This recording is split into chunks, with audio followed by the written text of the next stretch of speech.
So I will start very slowly while we still welcome participants to the event.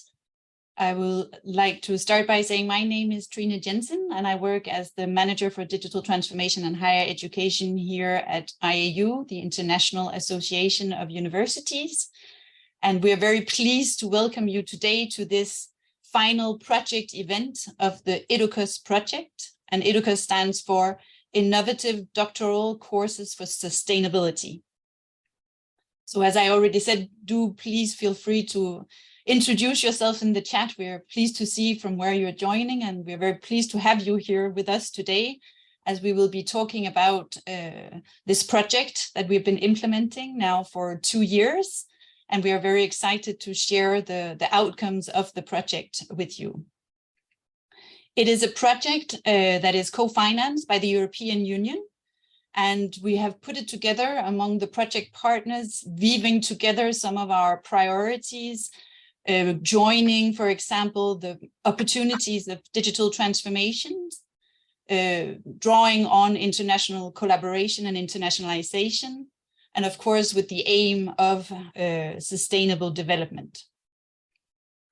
We will go through this session more in detail and explain more in detail what this project is about, but just as a very general introduction, the project, the scope of the project is to enhance the quality of and the access to doctoral courses through international co-creation and sharing.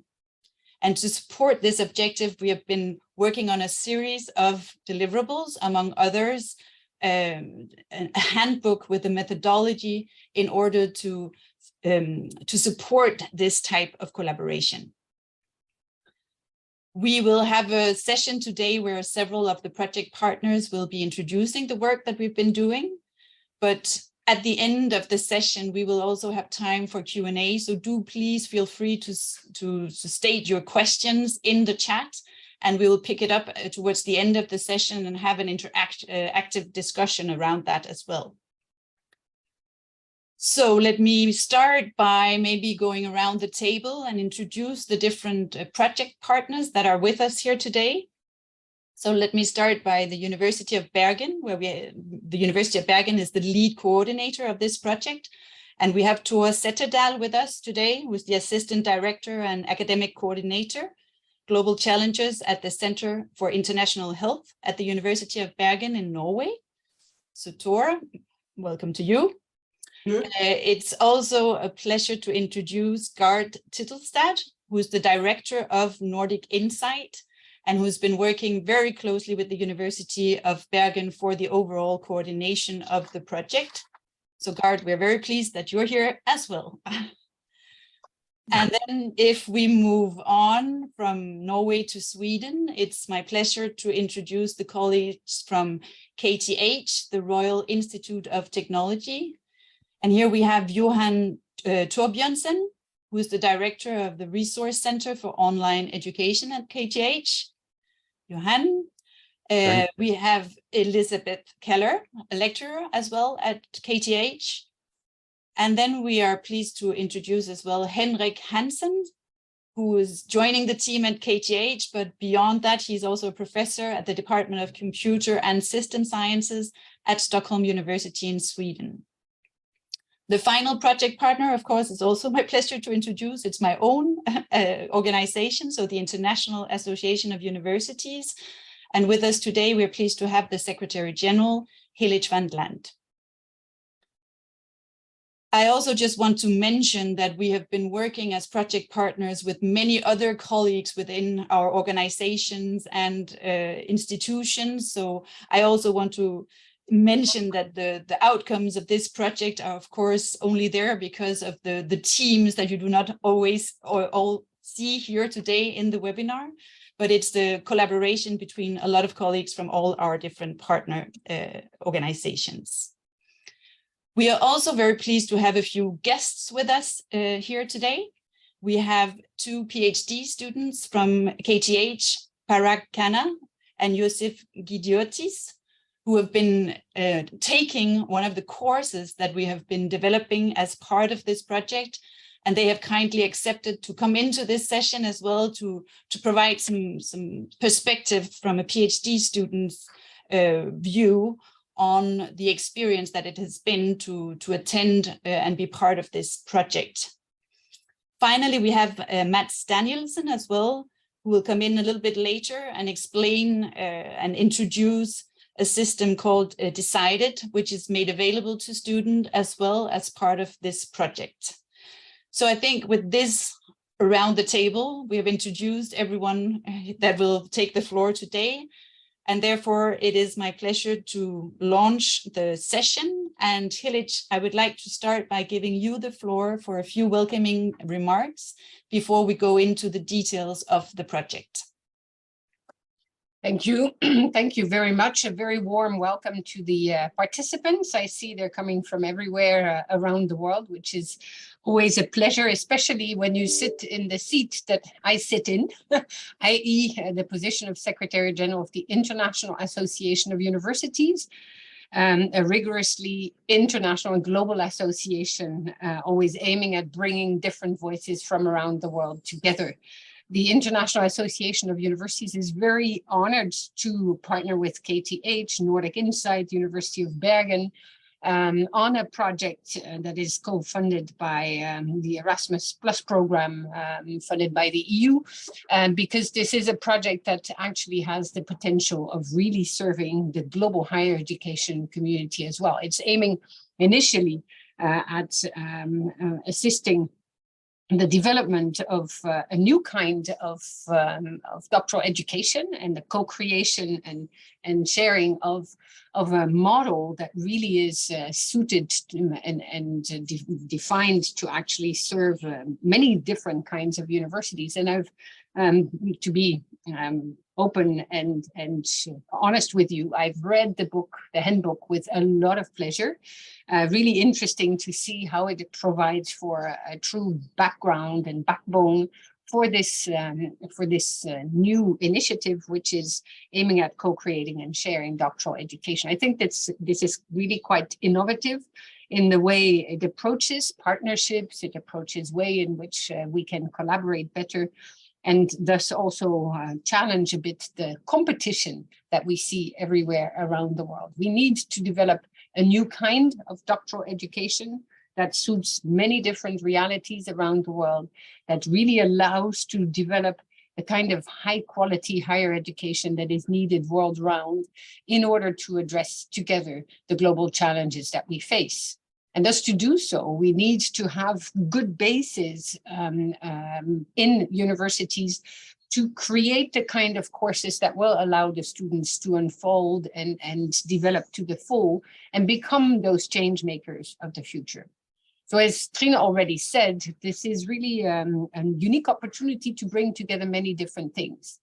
The importance of higher education, why does it matter? And what does higher education actually mean? It's not only about research, but it's about teaching and learning. It's about research, yes, but in what way and what kind of partnerships for what future? And it's about community engagement. And so we need to engage with the global higher education community to make all of this happen. And that is what this course will allow to do.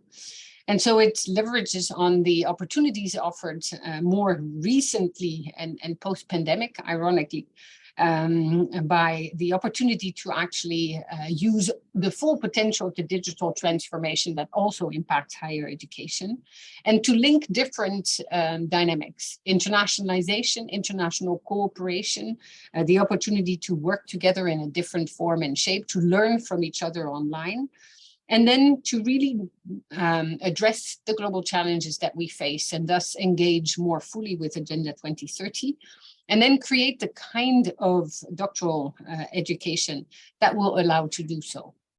So I'm really looking forward with you to the discussions here today, to the presentation of the project by Gard Titelstad in a minute, but also the presentation of the handbook itself. And yes, there's 60 pages there, but I really invite you to read them from beginning to end, because it is by moving through the handbook that you realize the full potential that this co-creation has for the development of higher quality higher education. So thank you to all the speakers here today. Thank you to all the participants for being with us, and don't hesitate to share way beyond your own environment, because this is a book that can travel far. Thank you.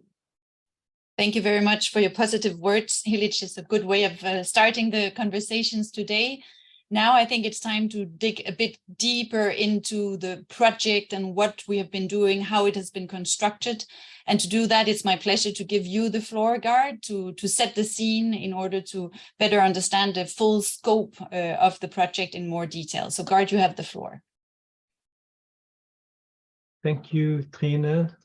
Thank you, Hilic.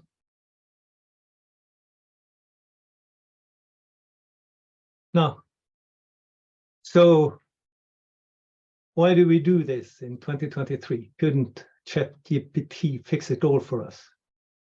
No, it couldn't. What about give it 2-3 years? Still, ChatGPT or any other AI cannot solve this for us, because basically this is all about humans and our collaboration, using our creativity, our collaboration, and achieving goals that we do together. Now, before I go into presenting the project, I will just spend a few words on remembering our colleague Love Ekenberg, here presented by his colleagues at Stockholm University. We have dedicated the handbook to Love. Dear friend, we miss him very much. Extremely high inspiration from him, not anymore. And also the textbook that this project has used in the course is dedicated for Love by his colleagues. Now, IDOCOS had 4 aims in supporting academics all over the world in co-creation and sharing, in adopting robust methodologies for doing that, create access to courses, and build competences in digital transformation. Now, if you look at this broader picture, just to focus IDOCOS, because as you know, in international collaboration and globalization, working together, either it's on a European or global basis, there are different aspects that can be cared for. So you can do joint programs, or you can only co-create a course on an institutional level. The scope and focus of IDOCOS is to co-create between universities, across borders, across continents. That is the focus. Now, why IDOCOS? The added value is summarized here in a survey that was conducted by IAU and Trine. And here you see that the key take-homes are enhanced quality, access to expertise, contribute to professional development, explore new influences, opportunities and discourses, contribute to international capacity building, career development, increase the outreach of doctoral candidates, and position the institution as international engaged. These are all added value as users at the university see it. But why IDOCOS number 2? That is because when you start up all this work internationally, it is good to consider a methodology, because there are so many issues where you need to decide about the level of ambition, the level of co-creation, the level of sharing, and what kind of methodologies should you use for supporting all this? Which technologies? So very quickly, the level of co-creation that you need to consider. We had a relatively low level. We aspired for a much higher level of including students, but we had to lower the level a bit. The model for sharing is illustrated here and in the handbook. And as you can see, there is a number of things you have to consider.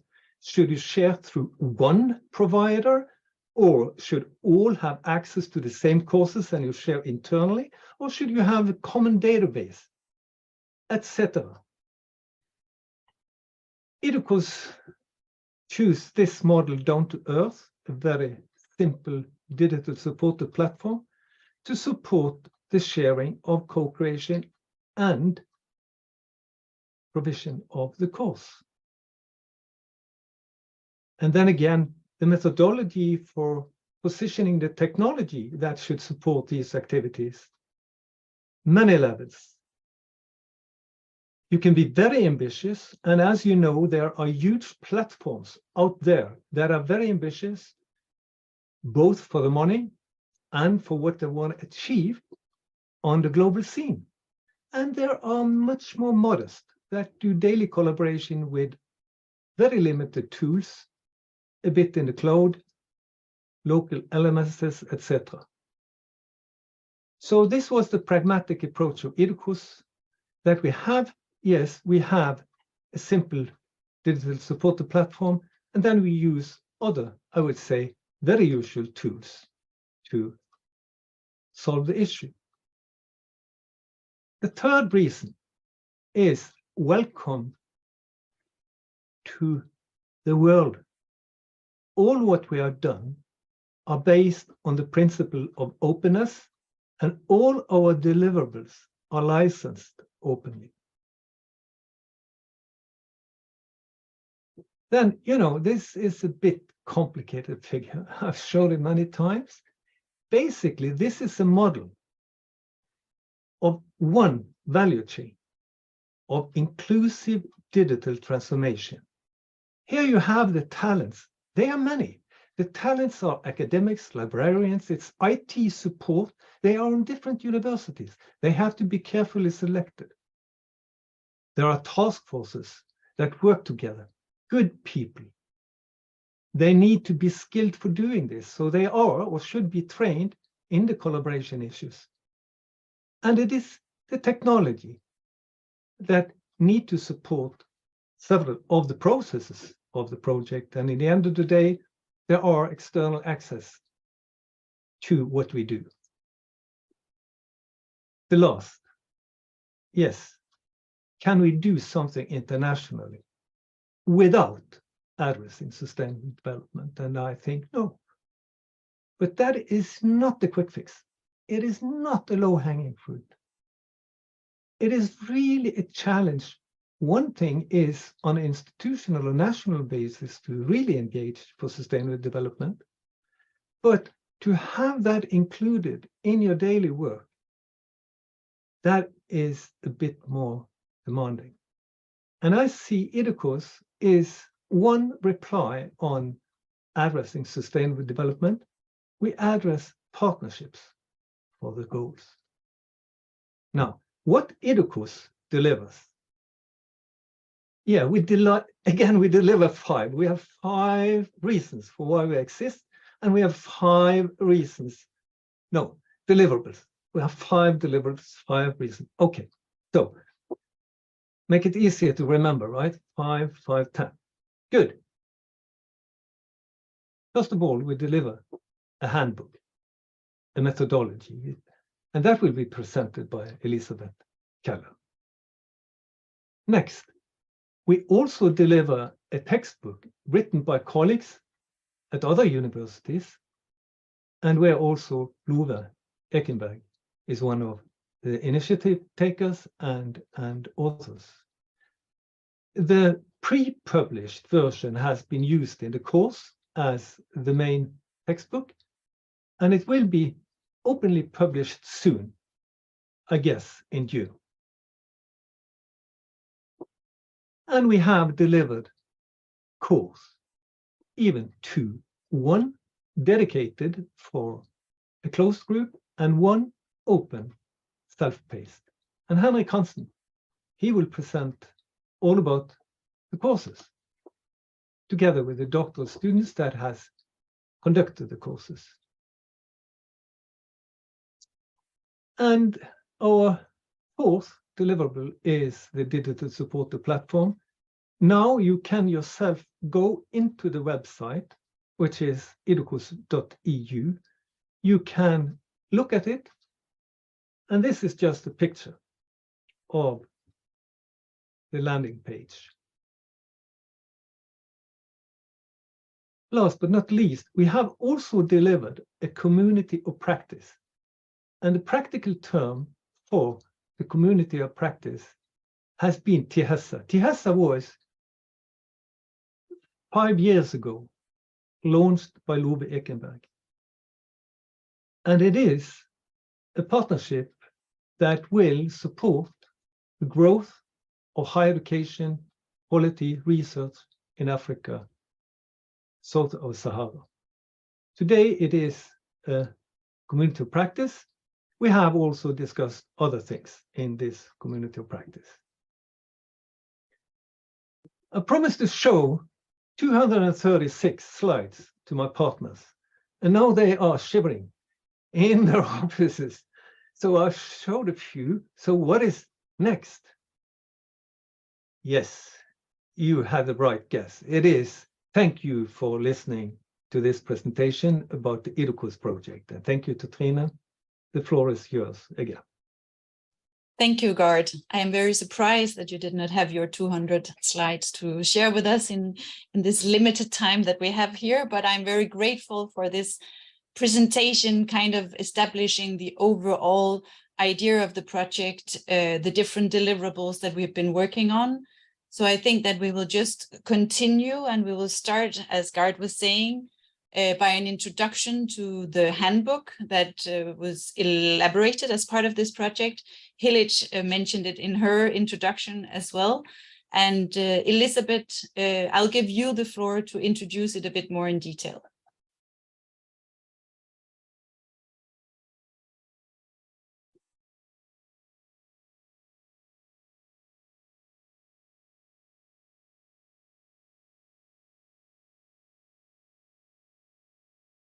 Are you muted, Elizabeth? So far, I can't hear you. Sorry. Hello. Thank you, Trine. My name is Elizabeth Keller, and I work at KTH together with Johan Torbjörnsson. Ernest, who could not be here today, but has been working with us with the handbook, as well as Gard. He has presented the program a little, or the project, and Johan as well. There are a number of things that I could say about the handbook, and I really suggest you to download it. So I'm not going to go into details about the handbook itself. What I would like to bring in today is basically three things. I would like to tell you a little bit about the process, what it was like to write the handbook, the methodology as in the thought behind the handbook, what were we thinking, and then some lessons learned, I think could be something interesting for us to listen to. So here we are. This is basically the beginning of where we were with the project partners. And we were hit in the middle of the pandemic, unfortunately, so things were a bit slow in the beginning. But we can say that we started smaller with the project team, and then we grew bigger. So we are very happy to have achieved what we have achieved, and glad to hear, Hilde, that you enjoyed reading it. So it's a pleasure to get that kind of feedback. And I didn't do it alone. So the process, well, as I said, it was slow started, but we had a first draft about a year ago, I would say, and that's when things really started to happen, I can say. And then we shared among us, the partners. We also shared among that community of practice that God told you about. I think that was the first group that had the chance to look at our draft, give us some feedback, some ideas. So it was really helpful to have this community. And then later on, Trine also shared among her community, the IAU. So it just grew bigger and bigger. So we made some adjustments, and the last work we did is the second version that we have published recently. And we can say it's a robust version. We are very happy with the result. And again, it's available for download. So please have a look at it and enjoy. Now, let me tell you a little about the thought, the methodology. What were we thinking when we were designing the handbook? We really wanted something scalable, as God told you about it. We, in the sharing and co-creation model, we wanted to make it as simple as possible. And this is also reflected in the handbook. We wanted to use co-creation, so we tried. And of course, we're sharing it widely. As the project itself, everything we've done, we tried collaboration, we tried with our community of practice, within our network of universities, and this has really, really helped us bring this work to where it is today. And then last but not least, I think one of the most important things that we have that we would like to share with our work on the handbook is that it is adaptable. So the idea is that you use what we have and try to bring into your own context, make adjustments. So everything is open source. You will see that the handbook has a lot of links, a lot of resources and ideas. So we hope that you will be able to bring it to your own context and use it, improve. And this means that our work will be able to continue beyond the IDOCOS project, which is something that we really aim for. So now, as an illustration, this is what I would like to show you. When I Googled sharing Creative Commons, I just wanted an open source picture. This is the picture that came, and I said, okay, this illustrates more or less what we have been doing. So trying to create a network, sharing our work, and I think this illustrates very well what we have done. And as Hiliji was saying, we don't want to only focus on research. We also want to focus on the teaching and the learning courses. And we will tell you a little about the course itself. We're very glad to have actually a student perspective here today that will also bring us something about what we have done in the project. Okay, so lessons learned. There are many more, of course, but I just wanted to highlight 3 things here.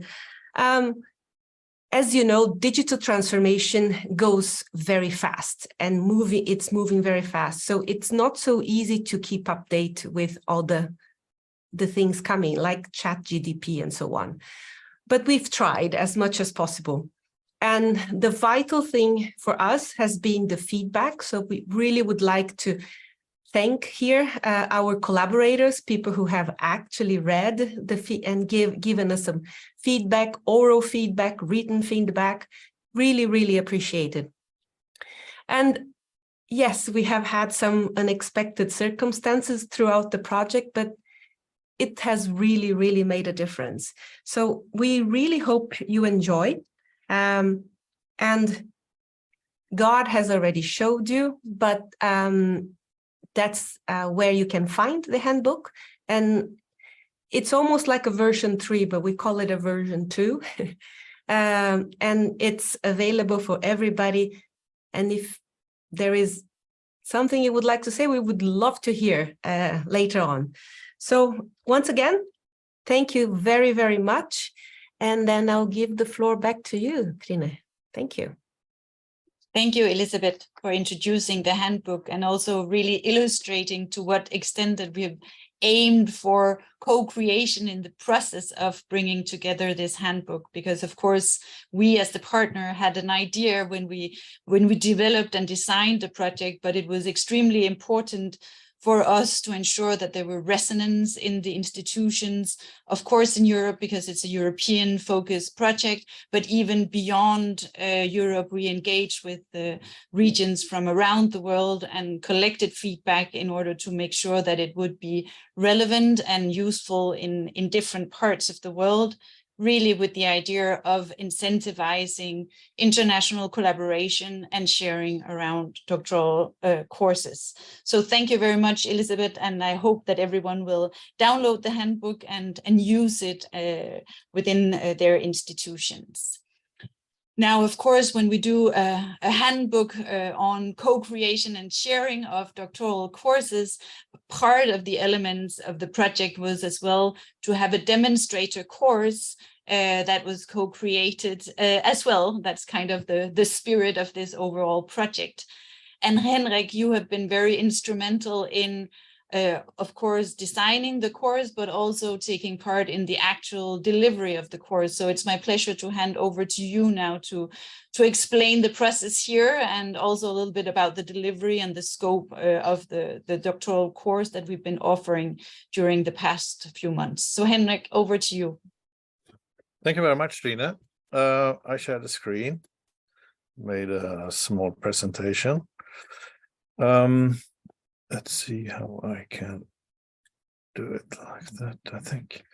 Yeah, so the course we started off with in this platform was called the Digital Transformation and Sustainable Development. It's very important to have the "and" because it's actually not only about digital transformation. Everything, a lot of things are going to be more and more digitalized, but if we don't consider sustainable development, this digitalization will be disastrous, really. So that's also one of the points of departures from one of the two course books, Digital Reset, that when we are digitalizing, we need to subordinate the digitalization to the sustainable goals. We built this platform where students could access all the instructions and interact and do peer reviews, upload their reports and so on. In the platform, which was open for all PhD students that we could reach, there you could find instructions, forum, course material, and the recorded online seminars. There were two assignments for each to be, in order to complete the course, you had to do 2 assignments and 2 peer reviews related to the assignments. And there were 4 online sessions. So the course material, as Gard already mentioned, there was one book from our own group with Love Ekenberg, etc., et al. And then we had this book, Digital Reset. In addition, there were research publications that I summarized and current news about sustainability issues and challenges from different news media and websites with the data sensors and stuff like that. So the online seminars, there were 4. The first one was introduction. I don't need to mention very much about that. It was about how the course was intended to be, the expectations and so on. The second one was about assignment 1. And here is a quite detailed instruction, but basically it's about selecting a SDG, a Sustainable Development Goal, and write a paper with these kind of criteria. So it's very open for the students to select one of 17 sustainability goals, which is related to their own PhD studies, really.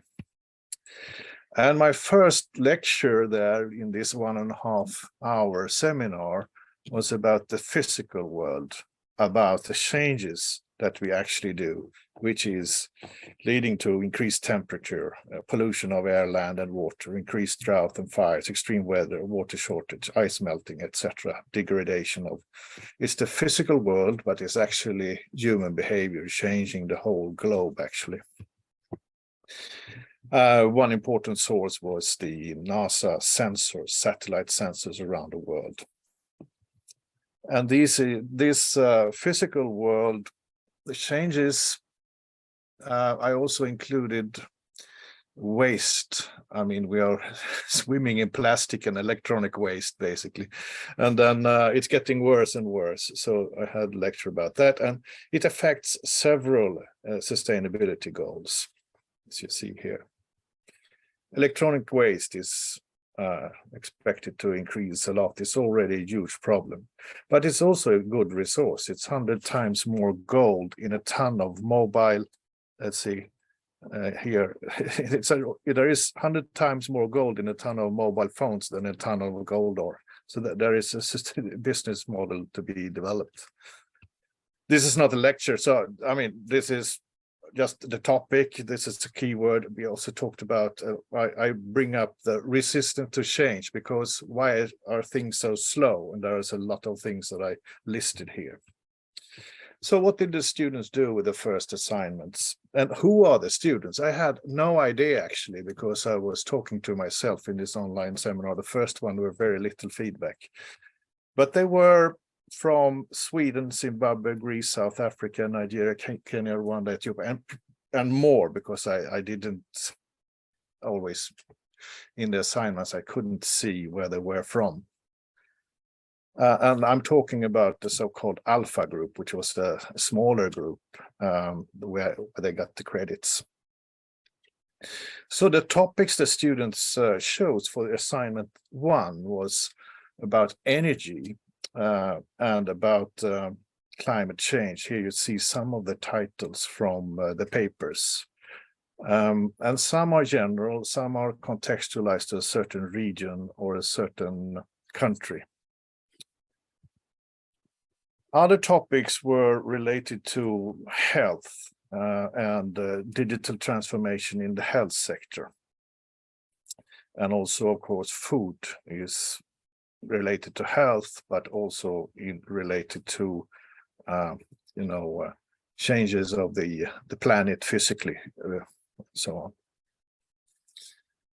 There were several papers writing about the transformation of education, and particularly higher education, South Africa and Sweden and Zimbabwe.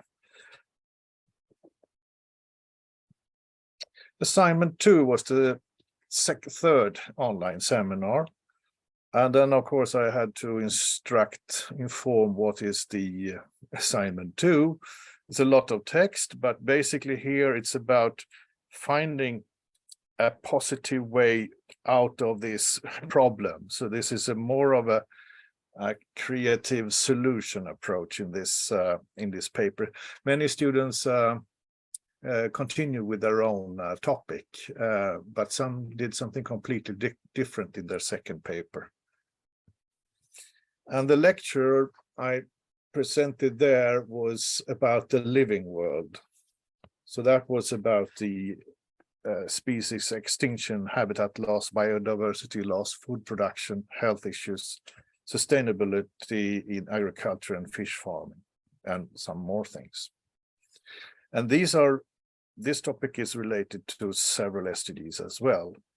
And I also talked about invasion of species, because in a global world, we now transport intentionally or unintentionally different types of species, and that is affecting the environment.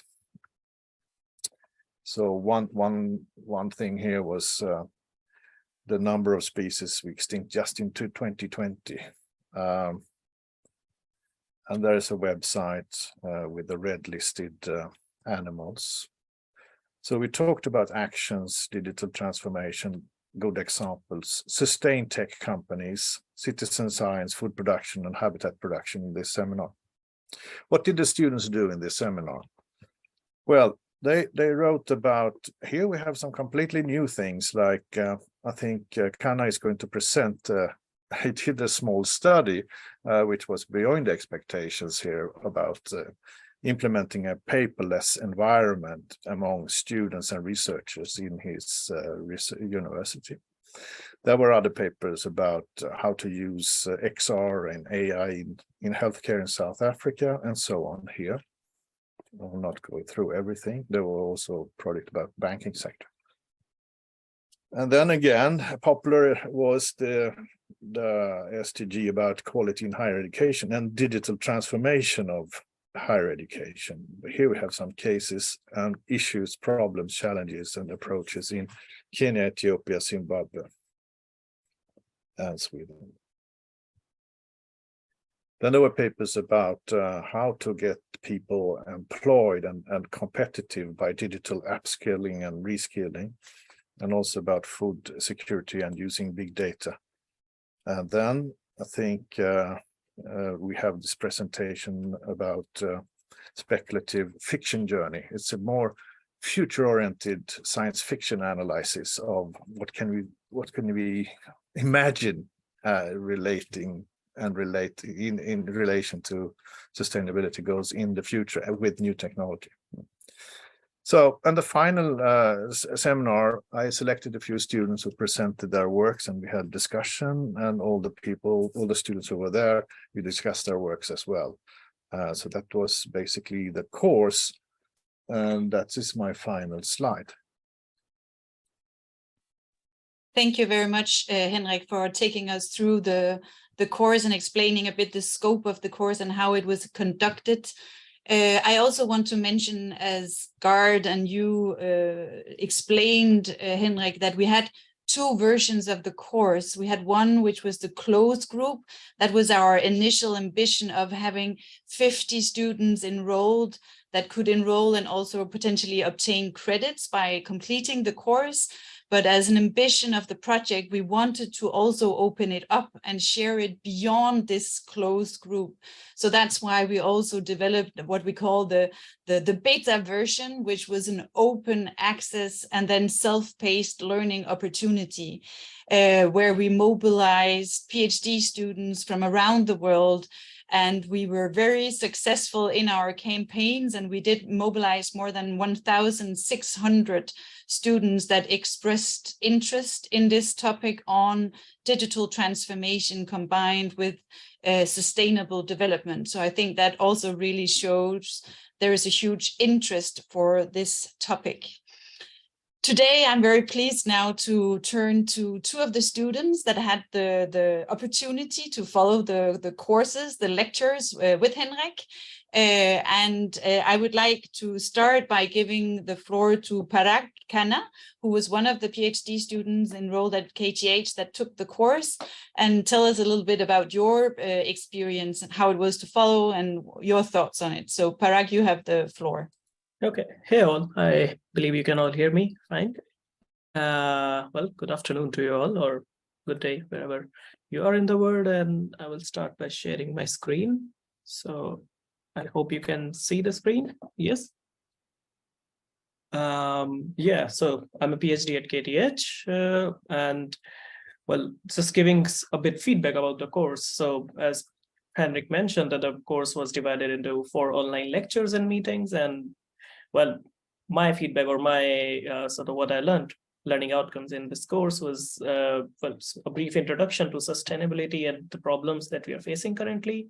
And it was nice because Henrik provided us with great numbers and a new perspective towards this, and then particular dangers to wildlife and humans, and then possible habitation loss and what climate change, different numbers for that.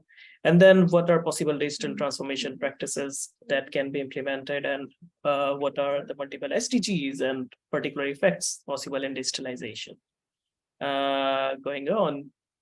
So in terms of literature, we were provided with multiple resources, and the LMS IDOCOS platform I recommend, and even to go there and like read it. And there are many freely available resources that someone can read. And like we had this one big book that Henrik has mentioned about, and which was the mandatory course book for us. And there was also another nice read, which I would suggest was Digital Reset, Redirecting Technologies for Deep Sustainability Transformation. In terms of assignment, like they were particularly based on the main book, what we also were recommended to read some like further literature as and when needed. But for assignment one, we needed to select a particular SDG and discuss specific problem with that and the possibility of digital transformation. And then there was this the second assignment, which I particularly liked, which was how if you can implement a project relating to digital transformation and for sustainable development. And both they were peer reviewed in student forum before like the final submission that we had to make. And according to me, I really like that we had the independence to choose our own topics. And then there was these peer review forums where we could get the perspective of other students. And then also the final comments from Henrik. And then it gave us this further learning perspective towards SDGs and how can you really implement something, or how can you really implement a project to see some differences.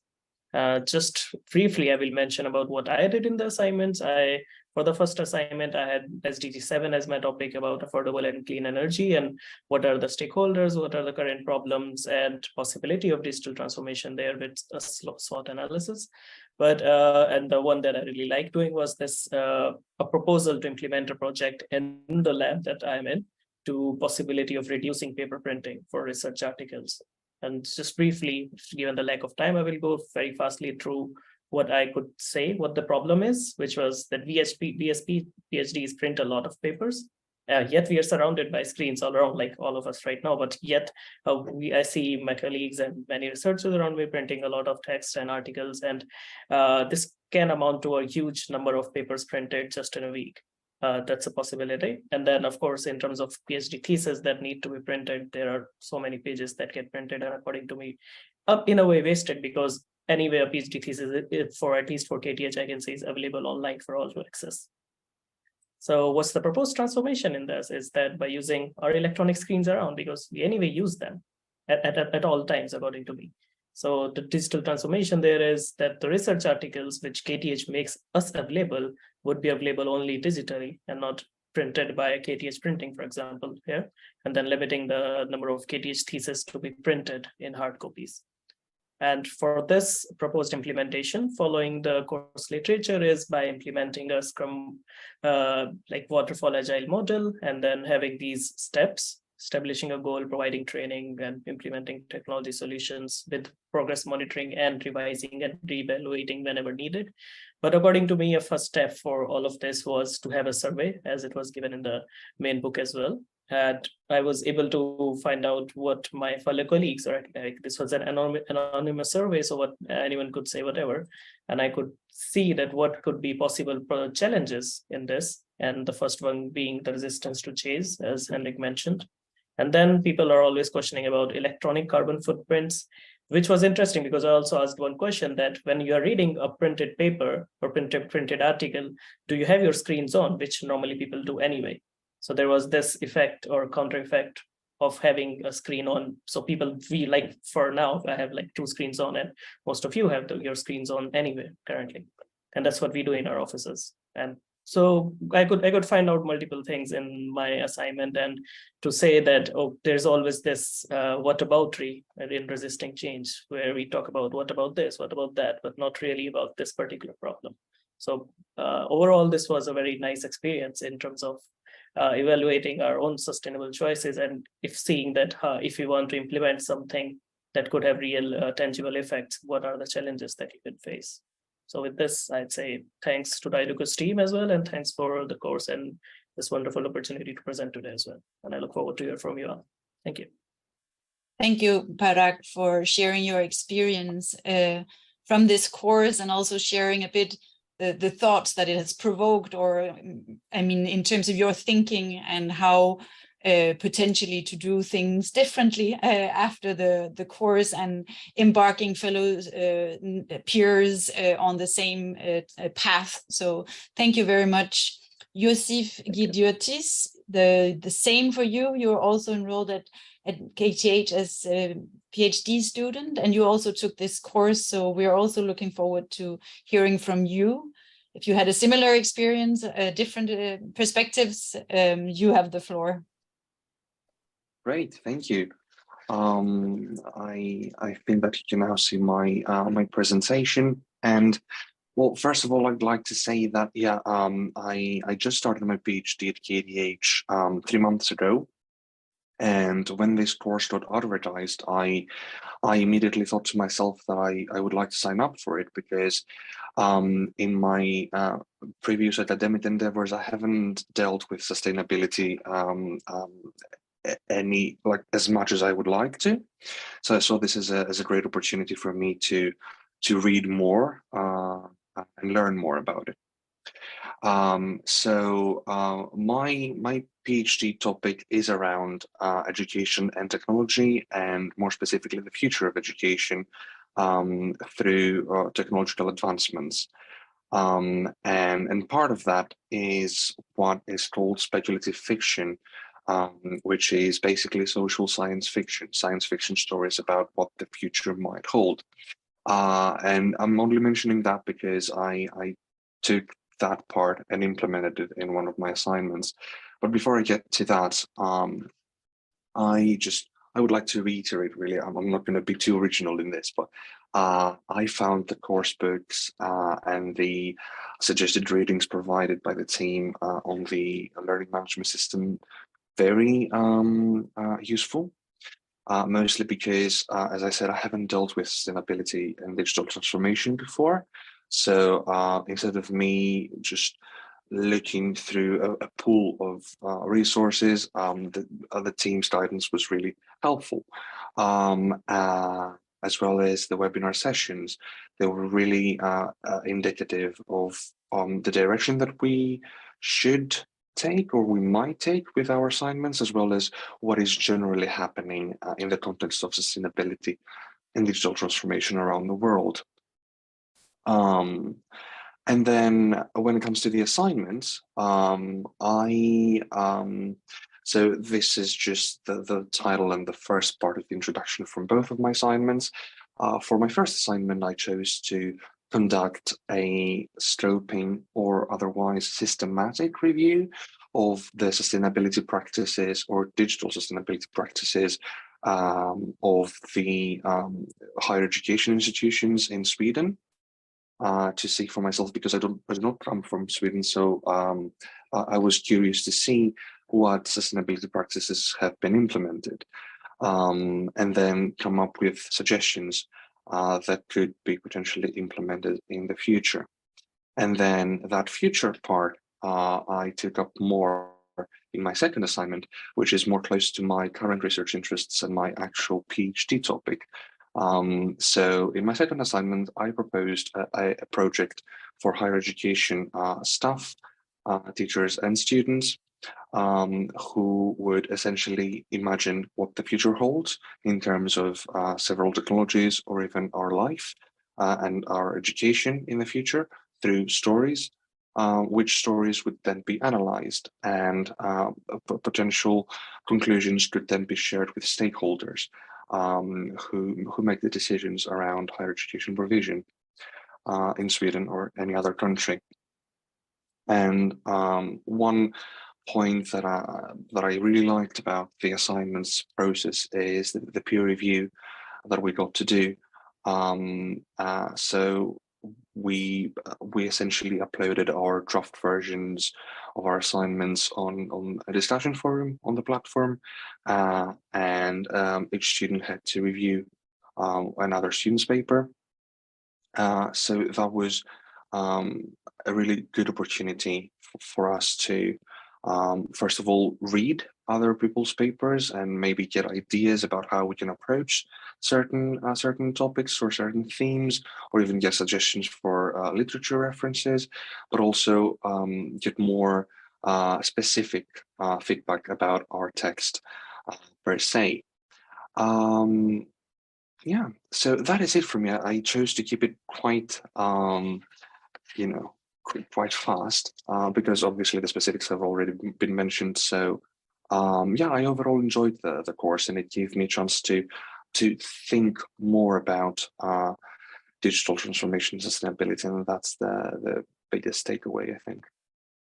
Thank you so much for sharing your feedback and for your positive words on both sides. We're very pleased that it has been useful and that you see the benefit of at the same time the topic. It seems of interest to you, that you enjoyed the way that the course was constructed, at the same time the freedom in the choice of assignments, the collaborative work through the peer assessments, and then also good lectures by our dear colleague Henrik. I'm not surprised by that. So thank you to both of you for coming into this session and sharing your outputs. And we hope that it's the same for many of the other students that has attended this course.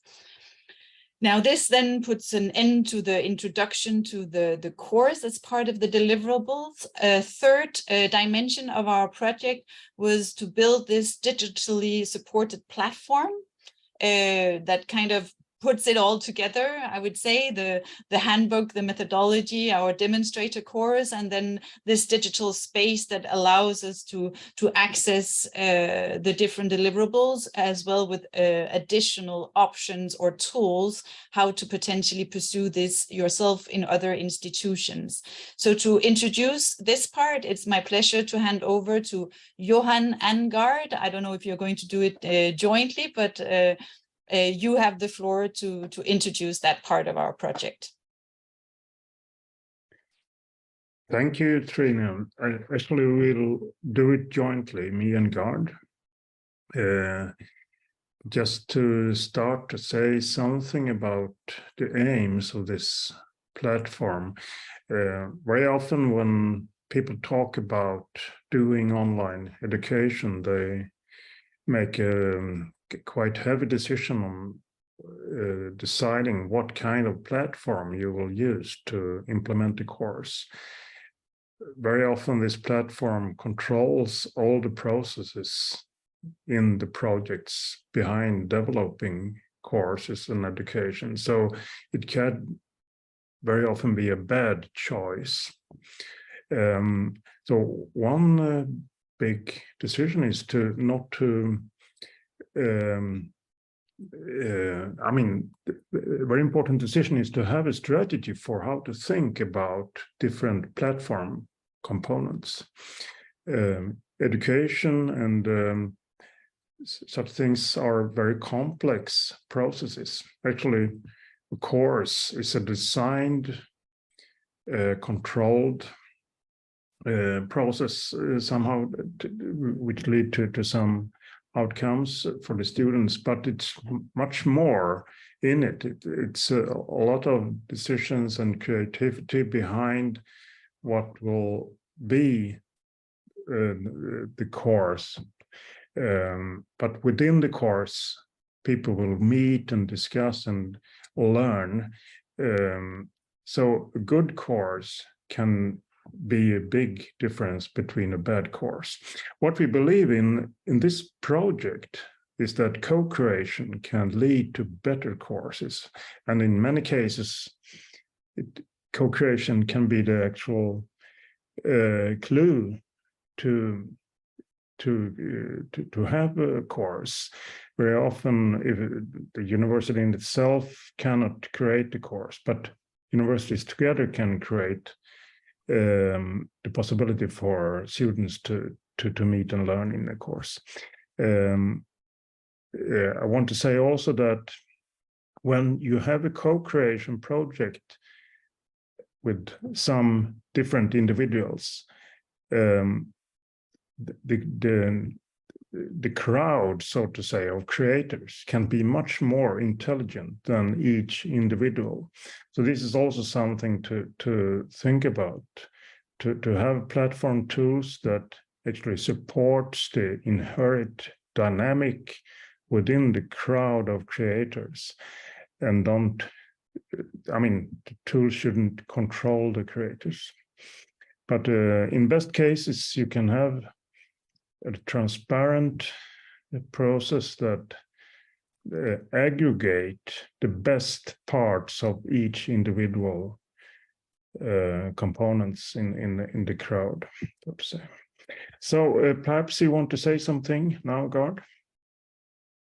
Thank you, Johan, for your introduction and reflection about the issue of co-creation and sharing. And what is in a name? That is always an interesting discussion. So IDOCOS is a name, right? So where comes the I from in IDOCOS? It comes from innovation. Now, so what is the innovation? So why is this, so innovative doctoral courses? I think the core here is the co-creation process.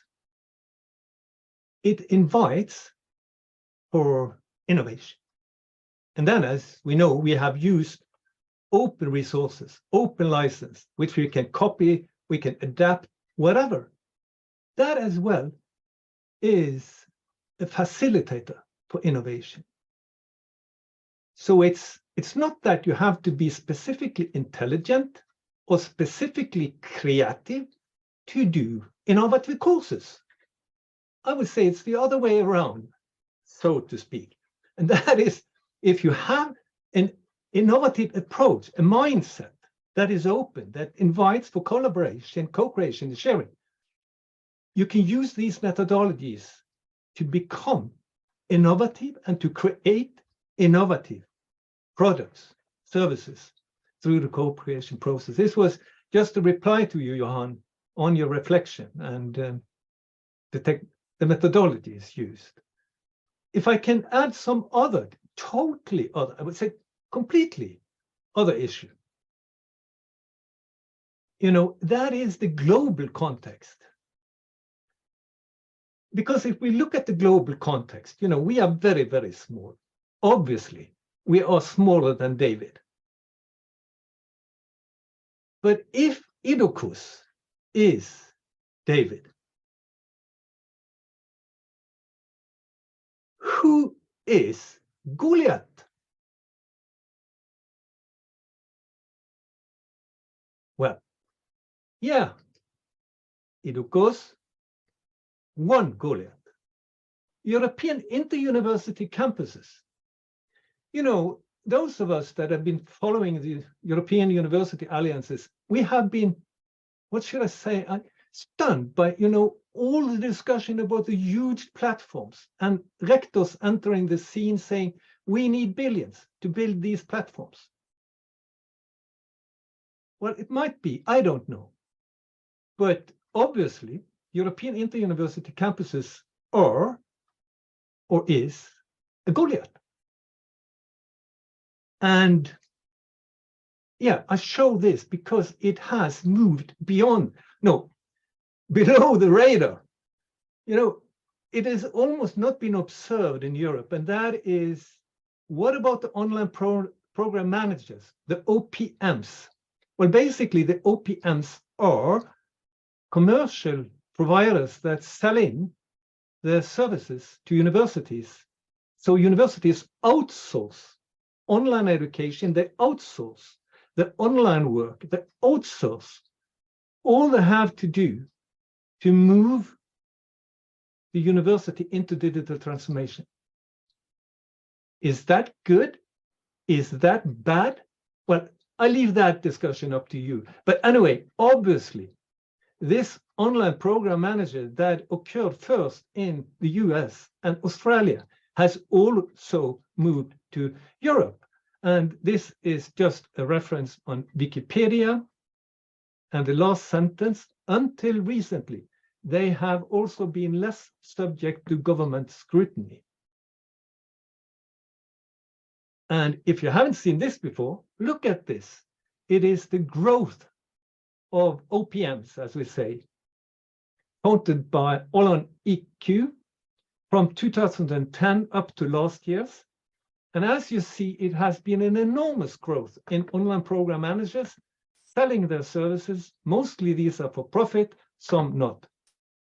Anyway, we saw a dip last year. And why? Well, that was because suddenly the United States Governmental Accountability Office started to be interested. What is happening here with our higher education system? So The conclusion is in the headline from their report, and this triggered, it is not the cause, but it triggered a dip in the growth of OPMs. So back again to the reflection on what is the Goliaths. Well, clearly, at least, IDOCOS is the David. And we challenge in many ways the Goliaths. Why? Because by designing a very down-to-earth approach for the digital platform, yeah, it is not a big shining vehicle that costs hundreds of thousands of euro or millions of euro. No, no. Any university in the world with some technical expertise, and by building on the principle of digital transformation, finding the talents, building the skills, building the project, set the aims, the goals, can do it. Everyone can do it. That is what we are saying here. What do you think, Johan? Did you like it? Yeah, that's certainly true.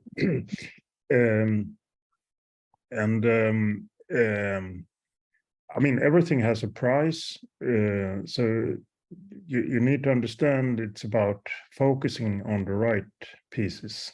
And then you can make something really fantastic. Yeah.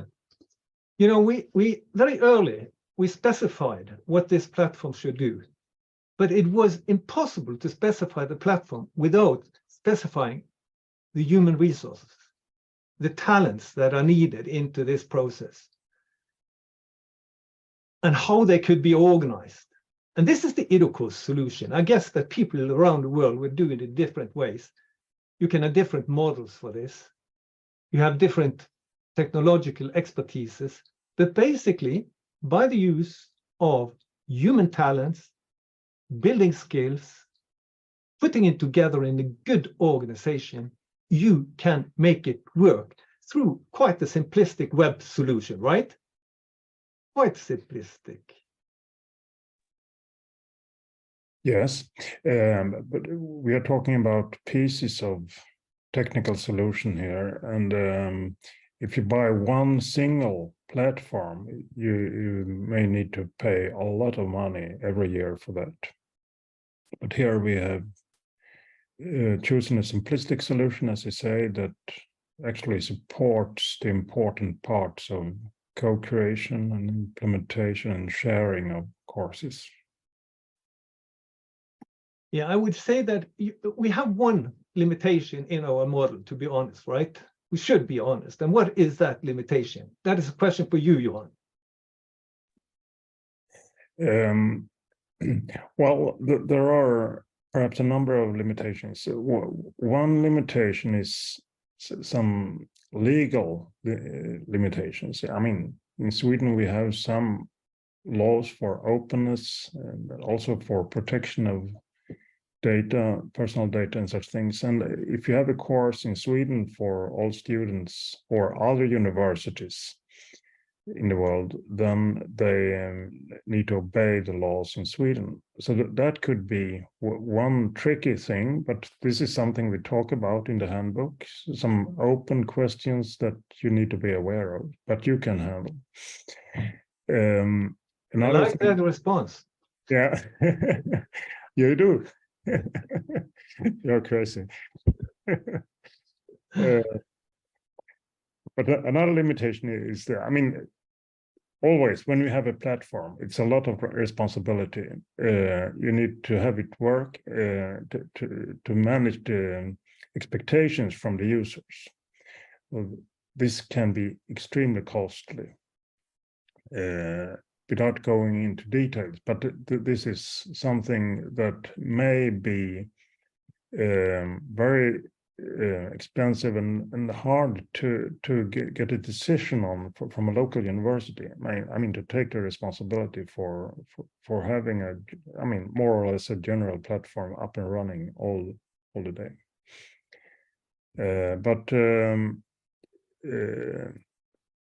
What we suggest here is some kind of simplistic solution, as we say. We think this can be possible to handle for anyone, as you say, Carl. Yeah, no, I agree with you.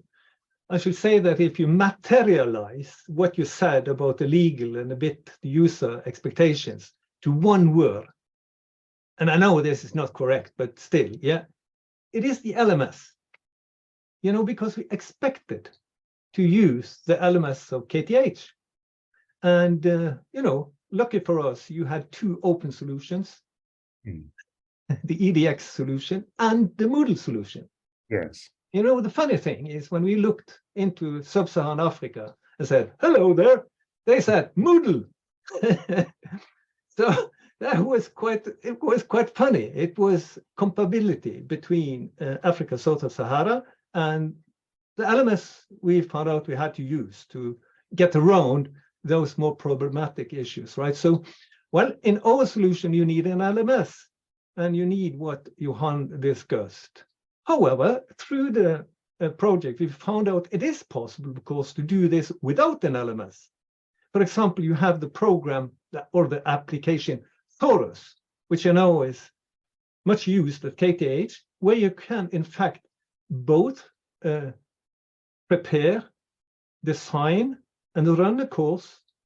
Even you can monitor the achievements of students through the Taurus application. So that is an example of one of the applications that we suggest can be used, for example, if you don't have an LMS, if you don't want to use an LMS or whatever, right? Yes. So if we are always talking, we have the last is the platform, a talk. You know, we've been talking all the time, so I don't know why I wrote down the talk, but anyway, last 2 minutes we could use on, in fact, inspecting what we have been talking about now, namely the specific technological solution for IDOCOS, which is this website, right? Here we are. And since it's not that many minutes back, maybe we should start here where we briefly discussed tools, right? Because one of you know, the things that we want to propose is which tools can you use if you want to do the value chain of co-creation and sharing of courses. And here you have the value chain. And as you can see, there is a number of tools here. Some of them, like the LMS, is not explained much, but all these tools are explained, and you can see which part of the value chain. For example, is it only for the initiation? No, it's also for co-creation, design, sharing, learn and teach. For example, the Jitsi Meet, it's an open, free application. So what do you think about this, about the open tools that we have suggested, Johan? I think we have identified the most important tools that can support a transparent co-creation process that actually aggregate the intelligence, so to say, in the co-creation crowd. All of these tools are quite nice and can be, I mean, can replace most of the other commercial variants used in the world. And it's quite interesting to go into this site. I mean, if you go to idocos.eu, you can read yourself about these tools and see what the purpose are for each tool respectively here. And our strategy here is to have a lightweight integration of these tools. We have not chosen one big LMS that solves all the problems God have delivered to us. We have these separate tools, lightweight integrated into a website. I think this is a good idea because then you also have a strategy for replacing the tools. by other tools. You can also choose to not use some of the tools.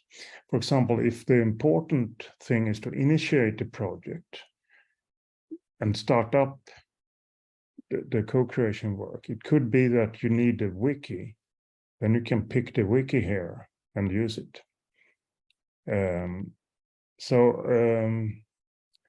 This is one reflection I want to share with you. And here you have the wiki that can be used for that purpose, right? The Bookstack wiki. Yes. It is open, it's free, you can download it. And here is the Oli Torres. Now, a quick look before we close. I know we are 2 minutes over time, but we had time buffer because of our more modest colleagues, right?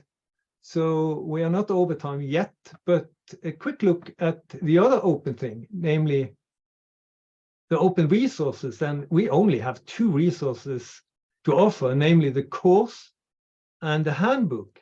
And then, of course, it is the textbook, which is created by others, but it's also launched under IDOCOS. So any thoughts about that before we close? Well, I can say something about the handbook. It will be continuously improved, I hope, based on feedback from our partners and the community around this project. And also the handbook, where we address the most important questions you need to be aware of in the co-creation and sharing process. The tools correspond, the digital tools in the DSP corresponds to the handbook in that way, also that tools support the processes we initiate here. But it's very important to understand the big thing with having open educational resources. It means also that we have the possibility to improve the resources and use them freely.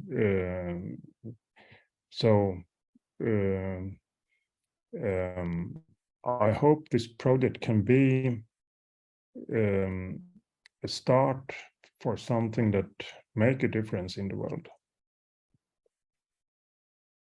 Thank you for this, Johan. And then I leave the floor back to you, Trine. Thank you.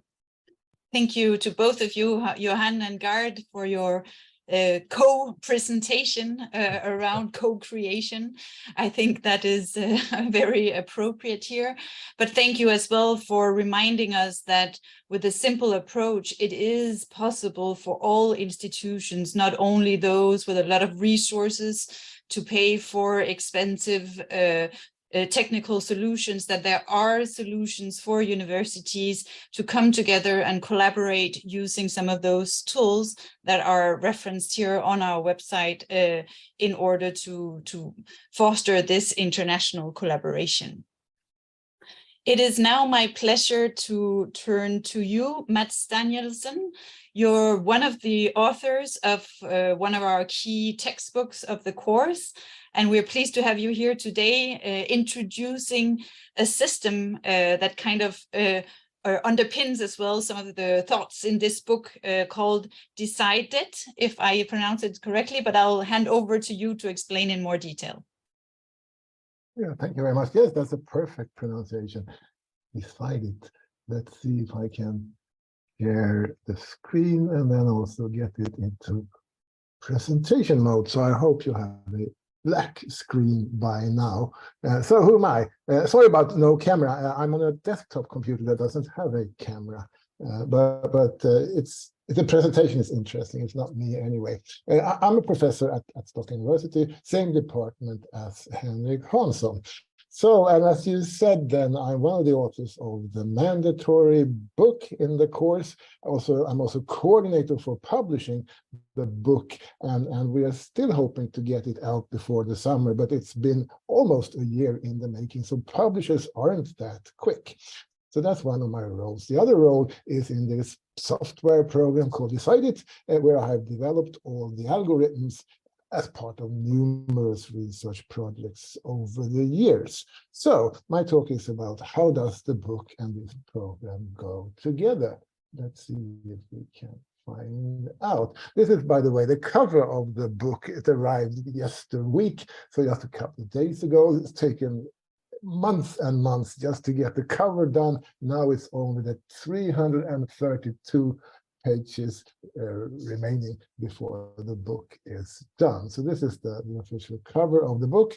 We used you have used a preprint in the course, which is of course 98% the same. So that's fine. And if you look at the book then, and it's primarily its contents, so it's 11 chapters, and they are divided into sort of blocks or parts.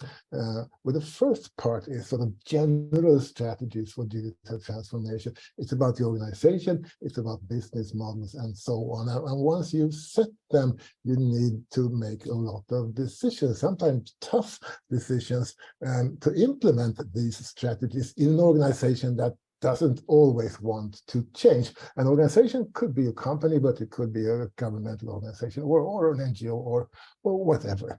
So you have to make a lot of decision making. So that is sort of the second part of the book. And when you've done, you decided on what to implement, then you have ahead of you a lot of projects, and then you need project management for implementation, which is sort of the third part of the book. We also have an introduction. We have Gard's chapter on globally sustainability, and we have an introduction, a summary in chapter 11.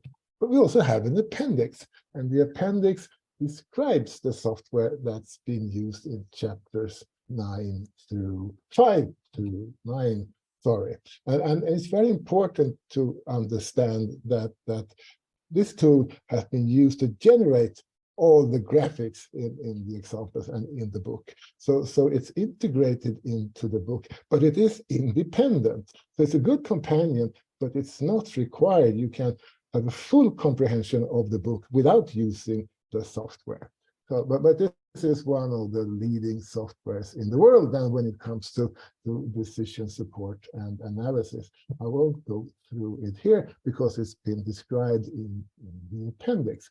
But the newest release of this is being bundled with a book. That's what the connection is. And if we look at a couple of sample pages of the book or the preprint of the book, you can see that all the drawings, this is a decision tree, and this is some kind of result, and so on. And all of these are from this software. So it greatly helps to understand, but you don't need to run the program. You can just look at the output and you will get the understanding. So you're not dependent on that. But if you as a student choose to use the program, then you will expand your knowledge and get it more operational. So you use the software, you can modify the examples, you can do some experiments with them, try to change them and see what happens. You get some kind of a dynamic interaction with the book. And that often enhances the understanding and deepens the learning. So it's not a prerequisite.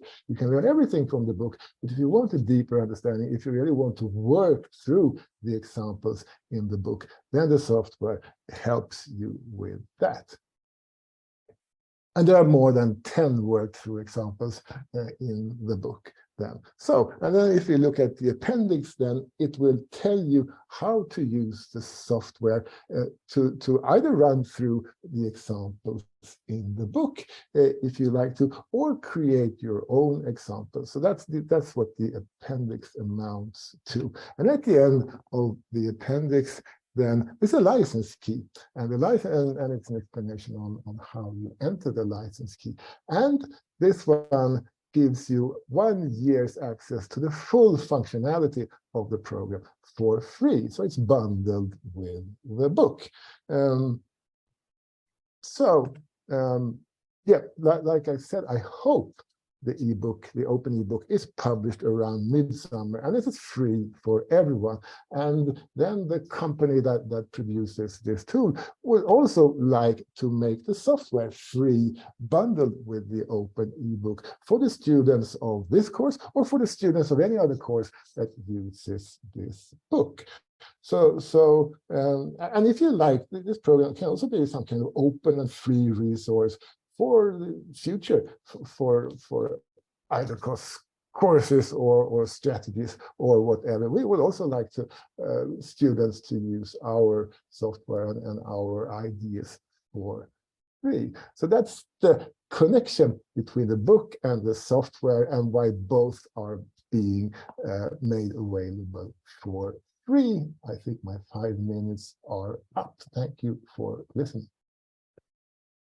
Thank you very much, Matt, for joining us and for introducing this tool, and for again highlighting the structure of the book, the idea of the book, and how this book then works together with this IT tool for decision making. And I think that's an excellent opportunity, not only for the students of our course, but for all those interested in the book, that they have this opportunity. So thank you for joining.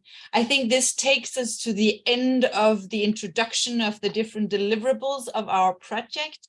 And before I hand over to you, Tora, because University of Bergen have been the overall coordinator, I therefore want to give the floor as well to the University of Bergen to kind of sum up a bit some reflections about the key opportunities and challenges. But before I do so, I also want to say to the audience, do not hesitate to pose any questions you may have around some of the deliverables, other types of information that you would like to receive from us in the chat, and we will pick it up just after the roundup from Tora. So Tora, you have the floor.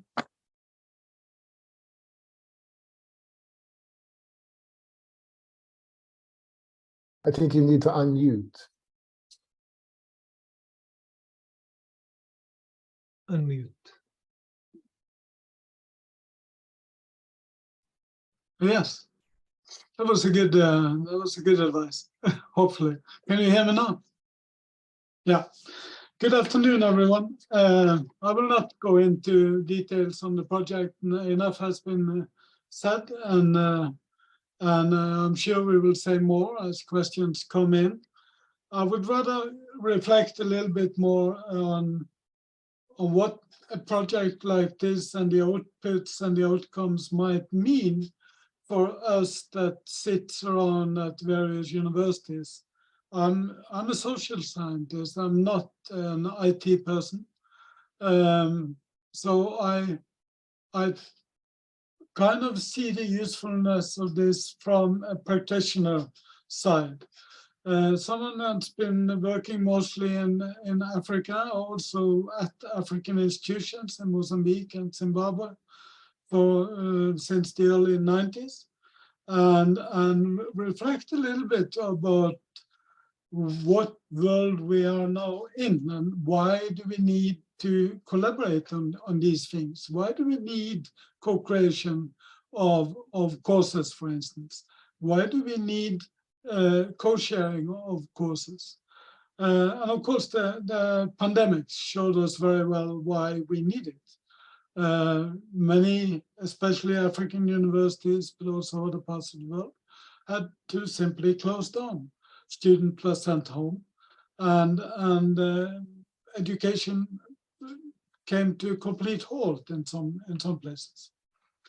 I work now currently with Makerere University and some other universities in Africa, developing courses.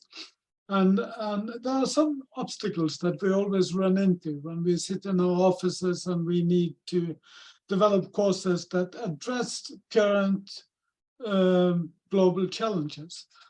And it's climate change, it's good governance, it's peace building, whatever.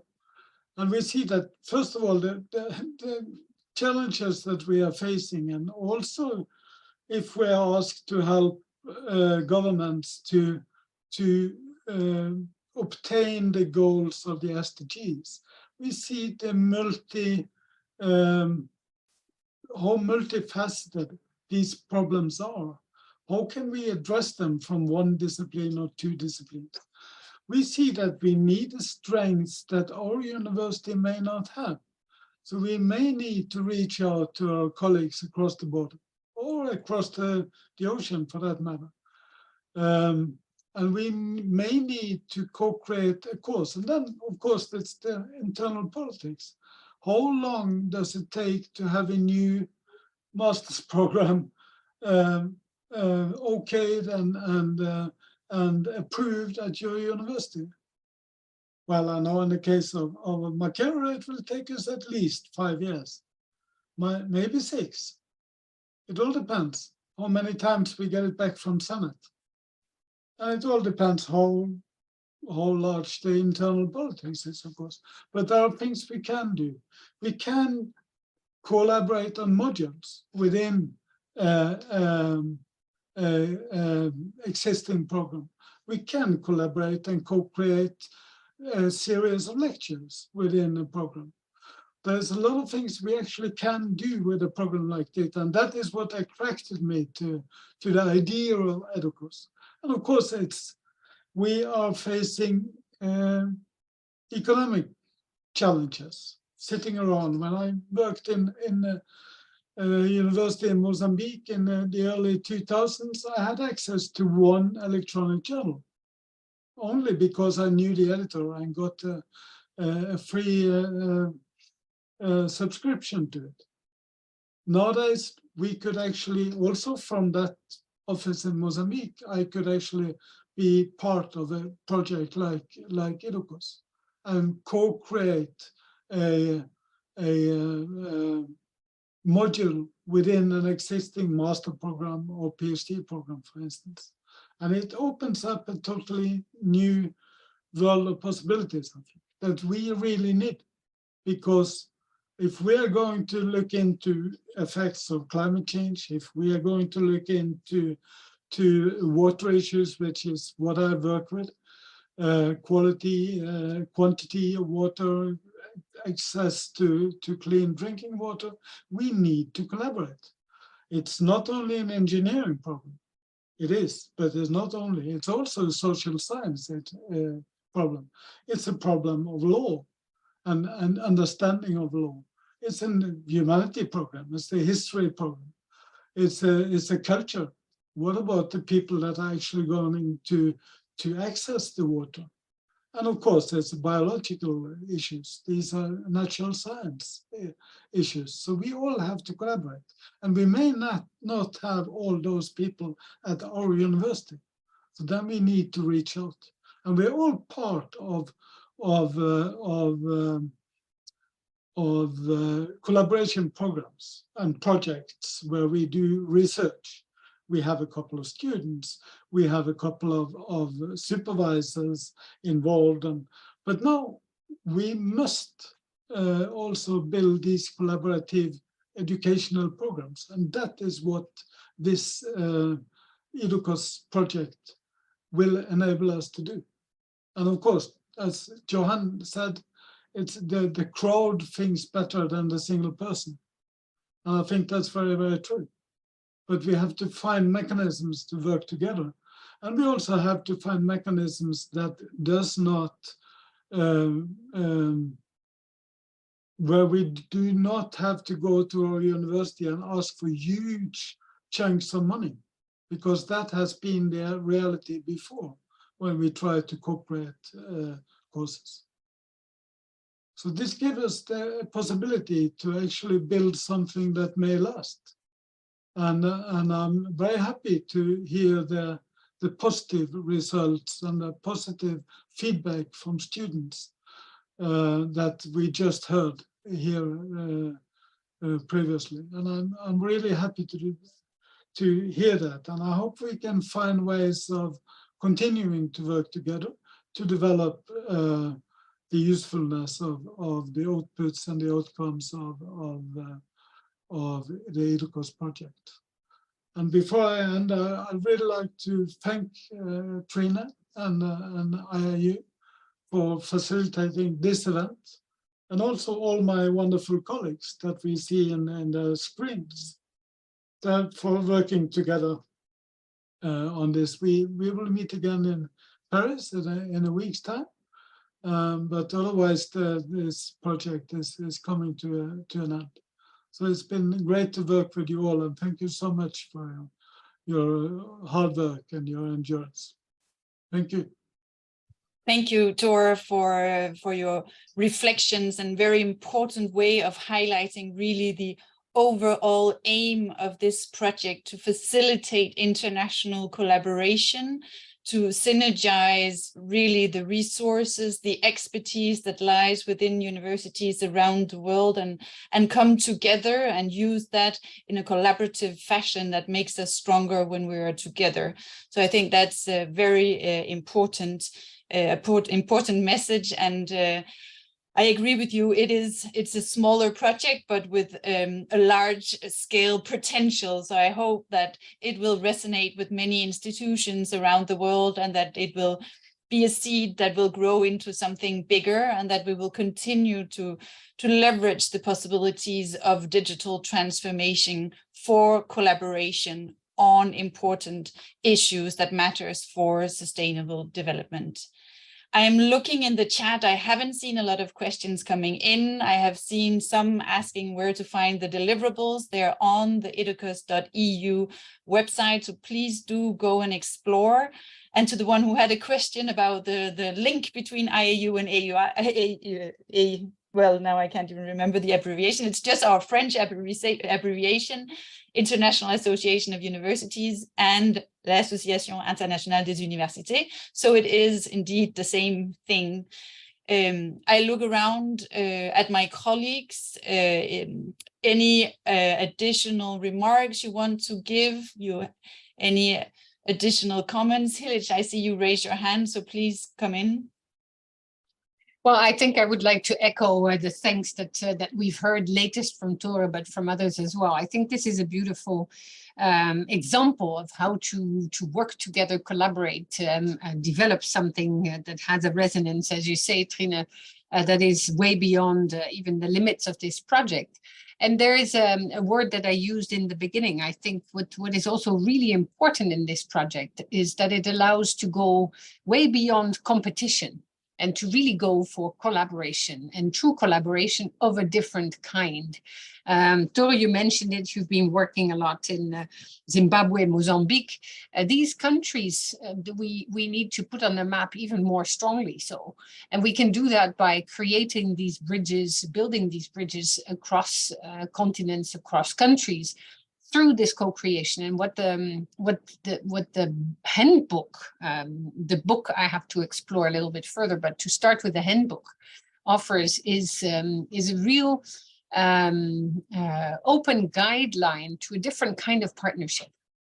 And so to think about what makes a partnership useful and really transformative in a way, because the digital transformation is one, but the transformation that you were calling for, Tora or Johan or Gard or Elizabeth, it is a transformation that is actually looking beyond the usual. And so we need to find different kinds of ways to really dignify, in a way, alternative, transformative partnerships that allow to go way beyond what we've seen. Because the kind of partnerships that do exist do not provide for the answers that we're looking for to address the global challenges. We need new, different, more active, creative, innovative partnerships that will allow to build these bridges that we so much need. And we cannot travel the world always. We cannot attend classes here, there, and everywhere. And the two students were really very eloquent in also showcasing what they can do using these platforms and being exposed to ideas. And that's where where today we can go. And so again, I would like to reiterate what I said in the beginning, but emphasizing this this cooperation against competition, which is marking too much of our society at large. Thank you very much, Hilic. Gard, you also want to take the floor? Well, yes. Some minutes ago, I asked Johan what is in the name, right? And discussed innovation in relation to co-creation and sharing. Now, the next letter in IDOCOS is D for doctoral courses. The question is then, you know, this handbook and all this, is it only for doctoral students? Really? No.